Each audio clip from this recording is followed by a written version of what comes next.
한 문장이 마음을 껴안는 날. 인생의 어느 시점에서는 말보다 침묵이, 설명보다 한 문장이 마음을 더 깊이 건드립니다. 누군가는 고요한 오후 책장을 넘기다 멈칫했습니다. 어디선가 들려오는 듯한 그 문장. 마치 오래전 누군가에게 들었던 말처럼, 혹은 평생 스스로에게 건네지 못한 말처럼 조용히 마음속 깊은 곳에 내려앉은 문장 하나가 있었습니다. 괜찮다고, 정말로 괜찮다고. 누군가의 글에서 튀어나온 이 짧은 위로에 흐르지 않을 줄 알았던 눈물이 맺히고 꾹꾹 눌러왔던 마음의 무게가 조금씩 녹아내립니다. 오늘 이 영상은 그런 문장들, 즉 시녀의 마음을 울린 한 줄을 따라가는 여정입니다. 책 속 한 문장이 어떻게 한 사람의 인생을 다독이고, 어떻게 상처를 덮고, 어떻게 잊었던 삶의 아름다움을 다시 불러내는지를 함께 바라봅니다. 이제 여러분과 함께 그 문장들이 꺼내놓은 이야기 속으로 조심스레 들어가 보겠습니다. 1장, 고요할수록 밝아지는 것들에서. 마음이 힘들 땐 조용히 혼자 밥을 먹어보라. 누구에게나 마음이 무너지는 날이 있습니다. 예고 없이 들이닥친 상실, 알 수 없는 공허함, 혹은 누군가의 무심한 말 한마디. 그럴 때면 밥 한 끼조차 제대로 넘어가지 않습니다. 숟가락을 들고 앉아 있지만 씹는 일도, 삼키는 일도 그저 버거운 노동처럼 느껴집니다. 하지만 고요할수록 밝아지는 것들에 이 문장은 말합니다. 마음이 힘들 땐 조용히 혼자 밥을 먹어보라. 이 단순한 문장 속에는 묵묵히 자신을 돌보는 행위에 대한 통찰이 담겨 있습니다. 혼자 밥을 먹는 일은 외로움의 상징처럼 여겨지기도 합니다. 과거엔 누군가와 함께 식사하는 것이 사회적 연결의 지표였고, 혼밥은 어쩌면 실패나 고립의 이미지로 소비되곤 했습니다. 하지만 이 문장은 그러한 인식을 부드럽게 뒤엎습니다. 혼자 밥을 먹는 순간은 세상의 소음에서 자신을 분리하는 시간이며, 자신을 다시 붙잡는 고요한 의식과도 같다고 말입니다. 어느 시녀 독자는 말했습니다. 30년을 가족 밥상 차리느라 정신없이 살았는데 막상 혼자 앉아 먹으려니 허전하고 서글퍼졌어요. 그런데 이 문장을 보고는 아, 내가 나를 먹이는구나 하는 생각이 들었어요. 마치 아이 밥 떠먹이듯 조심스레 나를 돌보는 시간이더군요. 노년이란 관계가 줄고 공간이 조용해지는 시기입니다. 그런 고요 속에서 혼자 밥을 먹는 행위는 삶을 지속시켜주는 가장 소박한 형식의 의뢰가 됩니다. 누구를 위해서가 아닌 오직 나를 위해 차린 밥상. 그 위에 놓인 것은 단순한 음식이 아니라 나를 여전히 살아있게 만드는 존재의 증거입니다. 고독한 밥상 앞에서 되뇌게 됩니다. 나는 아직 나를 돌보고 있다. 나는 오늘도 나에게 밥을 먹인다. 그렇게 이 한 문장은 울지 않고 삼켜야 했던 감정을 조용히 떠올리게 하고 혼자서도 충분히 귀한 존재라는 것을 다시 일깨워줍니다. 2장, 죽고 싶지만 떡볶이는 먹고 싶어 해서. 지금 이 순간에도 살아있다는 건 기적이다. 살아가는 일이 고통처럼 느껴지는 날들이 있습니다. 눈을 뜨는 것이 두렵고 하루를 버텨내는 것이 버겁기만 한 시간들. 죽고 싶지만 떡볶이는 먹고 싶어는 바로 그런 마음을 가진 사람들의 마음을 껴안는 책입니다. 이 책에서 가장 많은 이들의 눈물을 불러온 문장은 바로 이것이었습니다. 지금 이 순간에도 살아있다는 건 기적이다. 이 문장은 특별한 철학도 복잡한 이론도 없습니다. 하지만 그 단순함 속에 삶의 가장 본질적인 진실이 담겨 있습니다. 생존이라는 자체가 이미 충분히 위대한 일이라는 것. 우리는 매일 생존의 작은 전쟁을 통과하며 살아가고 있다는 것. 이 문장을 읽고 많은 시니어 독자들이 자신을 돌아보았습니다. 어릴 적 전쟁을 지나고 가난과 생계를 감당하며 자녀들을 키워내고 마침내 조용해진 집 안에서 혼자 남겨진 지금. 그 모든 시간 속에서 자신은 늘 살아있음을 당연하게 여기고 있었던 겁니다. 하지만 이 문장을 읽고는 말없이 눈물을 흘렸다고 합니다. 그래, 나는 참 잘 살아왔구나. 참 많은 것을 견디고 여기까지 왔구나. 이 문장은 과거의 상처를 꿰매지도 않고 미래를 약속하지도 않습니다. 다만 지금 이 순간에 집중합니다. 당신이 지금 숨 쉬고 있다는 것 자체가 이미 기적이라고요. 어느 70대 후반 독자는 이 문장을 책갈피에 적어두었다고 말했습니다. 매일 아침 일어나 침대 옆 탁자에 놓인 그 문장을 보고 하루를 시작한다고요. 살아있는 것만으로도 괜찮다는 그 말에 자신을 다그치던 마음이 조금씩 풀렸다고 했습니다. 노년의 삶은 하루하루가 선물입니다. 몸이 예전 같지 않고 관계는 줄어들고 무언가를 이룰 수 있는 시간은 많지 않다고 느껴질 때, 이 문장은 말해줍니다. 아직 살아있다는 것. 그것만으로도 당신은 충분히 대단한 사람입니다. 삶을 너무 큰 의미로만 해석하지 않아도 괜찮습니다. 오늘 아침을 맞이했다는 것, 뜨거운 국 한 그릇에 위로를 느꼈다는 것, 누군가의 미소에 마음이 풀렸다는 것, 그 모든 것이 바로 기적이라는 사실을 이 짧은 문장이 조용히 전해줍니다. 3장, 모리와 함께한 화요일에서 죽음은 삶의 끝이 아니라 또 다른 가르침이다. 죽음은 누구에게나 두렵고 낯선 존재입니다. 어린 시절에는 그저 먼 이야기였고, 중년에 이르러서는 피하고 싶은 생각이었으며, 노년의 언저리에 다다르면 어느새 그 그림자가 곁에 다가와 앉아있는 듯한 느낌이 듭니다. 모리와 함께한 화요일은 루게릭병을 앓던 모리 교수와 그를 찾아온 제자 미치의 실제 대화를 담은 이야기입니다. 그 속에서 모리는 이렇게 말합니다. 죽음은 삶의 끝이 아니라 또 다른 가르침이다. 이 한 문장은 죽음을 멀리 두지 않고 삶의 한 자락으로 받아들이려는 지혜를 담고 있습니다. 모리는 죽음을 피할 수 없는 종착지로 보는 것이 아니라 삶을 더 잘 살게 만드는 안내자로 바라보았습니다. 시니어 시청자분들께 이 문장은 그동안 피하고 싶었던 불안을 조용히 마주하도록 용기를 줍니다. 죽음은 삶을 허무하게 만드는 것이 아니라 지금 이 순간의 삶을 더욱 소중하게 만들어준다는 사실을 일깨워줍니다. 모리 교수는 말합니다. 죽음을 매일 조금씩 연습하면 삶이 훨씬 더 깊어진다. 이 말은 단지 죽음에 대비하라는 조언이 아닙니다. 오히려 반대입니다. 죽음을 안다는 것은 곧 삶을 사랑하게 된다는 뜻이기 때문입니다. 책 속에서 모리는 매주 화요일 미치와 차를 마시며 죽음, 사랑, 용서, 이별, 가족에 대해 이야기합니다. 그는 침대에 누워 움직이지 못하는 몸으로도 미소를 지으며 말합니다. 오늘 하루도 참 아름답구나. 그 모습은 많은 독자들에게 잊지 못할 감동을 안겨주었습니다. 한 독자는 말했습니다. 나는 늘 죽음이 가까워졌다고 느끼면 불안하고 초조했어요. 그런데 모리의 이야기를 읽고 나니 죽음은 끝이 아니라 내가 나를 돌아보는 거울이라는 걸 알았어요. 노년이란 어쩌면 인생의 가장 지혜로운 시기입니다. 많은 것을 겪었고 많은 것을 내려놓았으며 이제는 무엇이 진짜 중요한지 알게 된 시기이기도 합니다. 모리는 그 진실을 보여주었습니다. 죽음을 두려워하기보다는 죽음을 삶의 일부로 받아들이는 용기를 통해 지금 이 순간을 더 빛나게 살자고. 이 문장은 우리에게 조용히 말합니다. 죽음을 두려워하지 마십시오. 그것은 당신 삶의 마지막 문장이 아니라 그 문장을 더 빛나게 해주는 쉼표일 뿐입니다. 4장, 너를 생각하는 것이 나의 일생이었지에서 그만 가슴에 담겼던 눈물이 밖으로 뚝 떨어진다. 한 사람의 인생에서 눈물은 어쩌면 가장 진실한 언어일지도 모릅니다. 말로는 다 전할 수 없는 감정, 누군가에게 쉽게 꺼내 보일 수 없는 속마음, 그 모든 것들이 가슴에 오랫동안 눌려 있다가 어느 순간 말없이 흘러내립니다. 정채봉 시인은 생의 마지막 시기, 자신의 고통과 평화를 담담히 기록한 너를 생각하는 것이 나의 일생이었지라는 시집에서 이렇게 말합니다. 그만 가슴에 담겼던 눈물이 밖으로 뚝 떨어진다.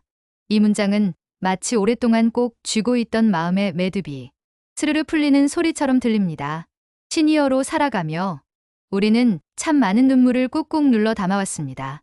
가족을 위해 참았고, 체면을 위해 버텼고, 이해받지 못할까 두려워, 말 없이 삼킨 담정도 셀 수 없이 많았습니다. 그렇게 오래도록 눌려있던 감정은 결국 어디론가는 흘러야 합니다. 그리고 그곳은 종종 책 한 권의 문장, 누군가의 따뜻한 말, 혹은 혼자 앉은 밥상 위에서 찾아옵니다. 어느 시니어 독자는 이런 말을 남겼습니다. 아무 일 없는 평범한 날, 문득 창밖을 보다가 눈물이 뚝 떨어졌어요. 왜인지 모르겠는데 그 순간 살아있다는 느낌이 들었어요. 그 눈물은 결코 약함의 표현이 아닙니다.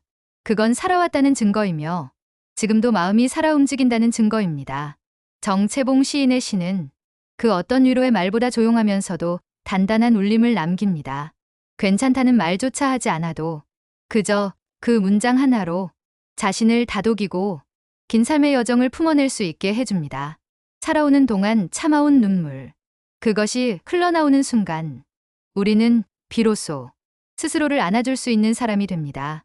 그리고 그 부드럽고 조용한 눈물 한 방울은 어쩌면 지금 우리에게 가장 정직한 인사일지도 모릅니다. 5장 나의 라임 오렌지 나무에서 사람은 자기가 받은 상처만큼 다른 사람을 안을 수 있어. 어린 제재가 말한 이 문장은 작은 가슴에서 나온 말이었지만 그 울림은 세대를 넘어 시니어의 가슴 깊숙한 곳까지 파고듭니다. 나의 라임 오렌지 나무는 브라질의 가난한 소년 제재가 세상의 냉혹함 속에서도 따뜻한 마음을 잃지 않으며 성장해가는 이야기입니다. 그 속에서 제재는 말합니다. 사람은 자기가 받은 상처만큼 다른 사람을 안을 수 있어. 이 한 문장은 평생 상처를 안고 살아온 많은 이들에게 조용히 말을 겁니다. 당신이 겪은 아픔은 헛되지 않았습니다. 그 상처는 누군가를 이해할 수 있는 능력이 되었고 그 고통은 결국 누군가를 감싸 안는 손이 되었습니다. 시니어로 살아오며 우리는 수많은 상처를 견뎌냈습니다. 실패와 오해, 질병과 이별, 자식과의 거리, 그리고 스스로를 탓하며 참아온 고독들. 그 모든 것들은 때론 눈물이었고 때론 분노였으며 또 어떤 날엔 말을 잃은 침묵이기도 했습니다. 하지만 제재의 이 문장을 통해 그 모든 고통은 다른 사람을 껴안을 수 있는 깊이가 되었음을 알게 됩니다. 나 역시 누군가를 위로할 수 있는 사람이 되었음을 말이죠. 어느 시니어 독자는 말합니다. 젊은 시절엔 상처를 감추느라 애썼어요. 약해 보일까봐, 무시당할까봐. 그런데 이제는 그 상처가 누군가에게는 등불이 될 수도 있다는 걸 압니다. 이 문장은 상처를 수치로 여기던 마음을 이해와 포용의 가능성으로 바꾸어 줍니다. 또한 제재가 아직 아주 어린아이였음에도 이런 통찰을 할 수 있었다는 사실은 나이와 경험의 문제가 아니라 마음의 감수성과 사랑의 깊이에서 비롯된 것임을 말해줍니다. 노년의 삶은 종종 나는 무엇을 남겼는가라는 질문을 던지게 합니다. 그 답은 거창한 업적이 아니라 이런 조용한 사랑의 흔적일지도 모릅니다. 상처 입은 사람이 또 다른 상처 입은 사람을 따뜻하게 안아주는 순간 거기엔 설명이 필요 없는 치유가 있습니다. 그리고 그 치유의 시작은 바로 이 문장 하나에서 비롯됩니다. 당신의 상처는 누군가를 안을 수 있는 능력입니다. 6장 연을 쫓는 아이에서 한 번이라도 용서를 구할 수 있다면 아직 늦지 않았다. 삶을 돌이켜보면 가장 마음 아픈 기억은 상처 준 일보다 용서받지 못한 일일지도 모릅니다. 용기를 내지 못하고 미뤄둔 사과, 지나가버린 타이밍, 이제는 얼굴조차 볼 수 없는 그 사람 앞에 더는 말을 꺼낼 수 없게 된 마음의 빚들. 연을 쫓는 아이에서 주인공 아미르는 어릴 적 친구와 산을 향해 평생 지울 수 없는 죄책감을 안고 살아갑니다. 그리고 마침내 그는 깨닫게 됩니다. 한 번이라도 용서를 구할 수 있다면 아직 늦지 않았다. 이 문장은 한 사람의 인생을 바꾸는 용기의 시작점이 됩니다. 그리고 이 책을 읽은 많은 이들에게, 특히 인생 후반을 살아가는 시니어들에게 자기 삶을 되돌아보는 거울이 되었습니다. 누군가는 말합니다. 나이 들어도 마음 한켠에 걸리는 일이 있어요. 그때 그렇게 말하지 말걸. 그 사람에게 좀 더 잘할걸. 그런데 이 문장을 읽고 나니 지금이라도 용서를 구할 수 있다면 늦지 않았다고 생각하게 됐어요. 노년이 되면 이미 지나간 관계와 상황에 대해 손을 놓은 듯한 무력감이 들기도 합니다. 하지만 용서는 상대의 용납을 넘어 자기 자신을 용서하는 과정이기도 합니다. 전화 한 통, 편지 한 장, 혹은 그저 조용히 마음속에서라도 미안하다고 말해보는 일. 그 순간부터 우리는 자신을 올가매던 죄책감에서 조금씩 벗어날 수 있게 됩니다. 삶이란 수많은 선택과 실수, 그리고 그에 대한 후회의 연속입니다. 그러나 그 끝에 남는 것은 사랑하고 용서한 기억들입니다. 연을 쫓는 아이의 주인공은 늦은 시간에도 스스로에게 기회를 주었습니다. 마침내 자신을 용서할 수 있었고, 그로 인해 삶의 마지막 장을 조금 더 단단하고 따뜻하게 넘길 수 있었습니다. 그리고 이 문장은 우리에게 말합니다. 아직 늦지 않았습니다. 당신이 손을 내밀 수 있다면 그건 여전히 사랑하고 있다는 뜻입니다. 7장 노년의 품격에서 나이 들수록 단단해지는 것이 아니라 더 부드러워지는 법이다. 젊을 적 우리는 강함을 추구했습니다. 모든 걸 이겨내야 하고 흔들리지 말아야 하며 약한 티를 보여서는 안 되는 삶. 그러나 세월이 흐르고 삶의 희로애락이 흘러간 뒤 우리는 문득 깨닫게 됩니다. 진정한 강함은 단단함이 아니라 부드러움에서 나온다는 것을요. 노년의 품격에서 말하는 이 한 문장은 노년의 진실을 꿰뚫는 울림을 가집니다. 나이 들수록 단단해지는 것이 아니라 더 부드러워지는 법이다. 이 말은 의외로 들릴 수 있습니다. 많은 이들은 나이를 먹을수록 고집이 생기고 마음이 굳는다고 생각합니다. 하지만 삶을 오래 산 이들이 정말 깊이 아는 것은 세상의 흐름에 저항하기보다는 그 흐름을 이해하고 포용하며 부드럽게 흐르는 지혜입니다. 한 시니어 독자는 말했습니다. 젊을 땐 정의감에 불타서 사람들을 밀어붙였는데 지금은 누군가의 침묵에 담긴 슬픔을 먼저 읽게 됐어요. 그게 나이 들며 생긴 가장 큰 변화 같아요. 부드러움은 단순한 태도의 변화가 아닙니다. 그건 인생을 살아낸 사람만이 얻을 수 있는 내면의 힘입니다. 조금 더 이해하려 하고 조금 더 기다려주고 조금 더 용서할 줄 아는 그 자세. 그것이야말로 노년의 품격이자 한 인간이 완성되어가는 마지막 단계일지도 모릅니다. 어쩌면 우리는 나이 들면서 강한 사람이 되는 것이 아니라 좋은 사람이 되는 것을 배워가는지도 모릅니다. 잔잔한 바다, 늦은 봄날의 햇살, 오래된 나무의 그늘처럼 조용하지만 깊은 울림을 지닌 존재가 되어가는 시간. 노년은 그런 부드러움의 미학을 품은 시기입니다.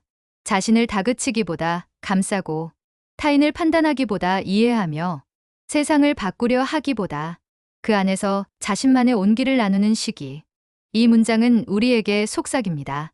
당신이 부드러워졌다는 건 이제 세상을 껴안을 준비가 되었다는 뜻입니다. 에필로그. 문장 한 줄, 마음 한 줄. 어느 날 문득 책 속에서 마주한 한 문장이 우리 마음의 주름진 틈새로 조용히 스며듭니다. 그 문장은 우리에게 말없이 손을 내밀고 지나온 세월과 감정을 껴안아 줍니다. 눈물은 참았기에 귀하고 침묵은 견뎠기에 깊으며 용서는 늦었기에 더 절실합니다. 시니어의 삶은 이제는 괜찮다고, 그래도 잘 살아왔다고 스스로에게 말해줄 수 있는 유일한 계절입니다.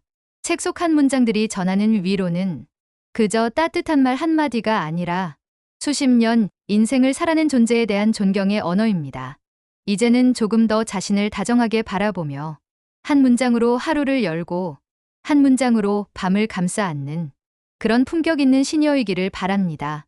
여러분의 마음에 닿은 문장은 무엇이었나요? 오늘도 당신의 삶을 응원합니다. 여러분의 좋은 친구 쿨라이프 TV였습니다. 구독과 좋아요, 공유는 더 좋은 콘텐츠 제작에 큰 힘과 격려가 됩니다. 감사합니다.